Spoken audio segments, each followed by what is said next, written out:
بنتين بيتحبسوا في حمام السباحة وبيكون مفتاح نجاتهم مرهون في ايد عاملة النظافة اللي لسه مطرودة من شغلها. انتوا بتسمعوا محمد شمس وده فيلم من الاخر، وما تنسوش اللايك والسبسكرايب المتين. بري بتجهز نفسها علشان تنزل حمام السباحة بخاتم الجواز بتاعها، وبتدخل لها جوانا اختها اللي كانت مدمنة بس بطلت. وفي الوقت ده المدير بيعرف بان عاملة النظافة كلارا سرقت فلوس تاني من العملاء، فبيطردها فورا. وفي الميعاد اللي بينبه فيه عن قفل حمام السباحة بتكتشف بري ان الخاتم بتاعها وقع منها في المية، وبتنزل هي واختها جوانا تاني المية علشان يجيبوه من قاع الحمام. وفي اللحظة دي بيتقفل عليهم حمام السباحة وبيكونوا هم في القاع، وبيتقفل عليهم بغلاف زجاجي، ولما بيحاولوا بيكسروه بيفشلوا لانه قوي جدا. وبترمي جوانا اللوم على بري اللي هي السبب في ورطتهم دي بسبب الخاتم بتاعها، وبيتخانقوا مع بعض شوية بس بيرجعوا يهدوا تاني ويحاولوا يفكروا ازاي يكسروا الغلاف ده، لكن بيفشلوا برضه. وبيكونوا محتاجين غطا البلاعة اللي في قاع الحمام علشان يكسروا بيه الغلاف، بس بيكون ما بيطلعش في ايديهم. وبيسمعوا تليفون بري وهو ديفيد عمال بيرن عليها، لكن الموبايل بره وما بيعرفوش يوصلوا له. وبتعترف بري لجوانا ان هي عندها السكر، وانها لو ما خدتش جرعة الانسولين اللي موجودة في شنطتها بره هتدخل في غيبوبة وهتموت. وبتحاول بري تعرف من جوانا سبب ادمانها، فبتعرفها انها كانت عايشة مع ابوهم في الوقت اللي بري كانت عايشة فيه مع امهم، وبتحكي لها ان ابوها كان مدمن وسلوكه غير سوي، وبسبب كده ولعت في البيت وهو قاعد فيه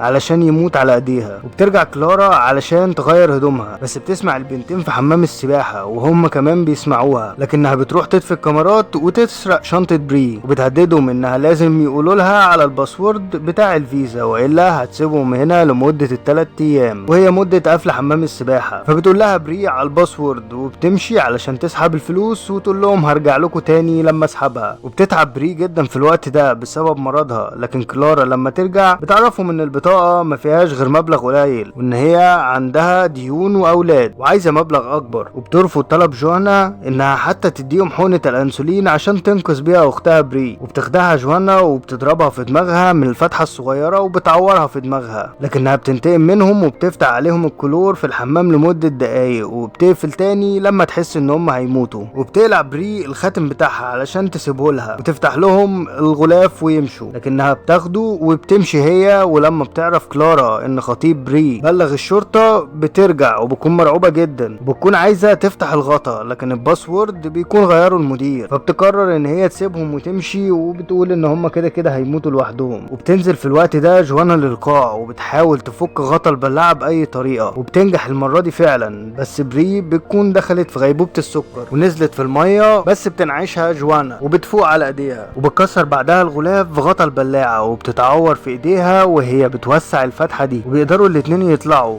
وبتدي جوانا بري اختها الانسولين، لكن كلارا بتدخل عليهم بمسدس وبتهددهم انهم ما يجيبوش سيرتها علشان خاطر اطفالها والديون اللي عليها. ولما بيوافقوا بتديهم الخاتم بتاع بري، وبتوصل الشرطة والاسعاف بعد ما هربت كلارا، وبيكونوا الاتنين مبسوطين انهم نجوا من الموقف ده وكمان قربوا من بعض اكتر. ولحد هنا يكون خلص فيلمنا، وتنسوش بقى لايك شير سبسكرايب فيلم الاخر عشان يوصلكم بكل جديد.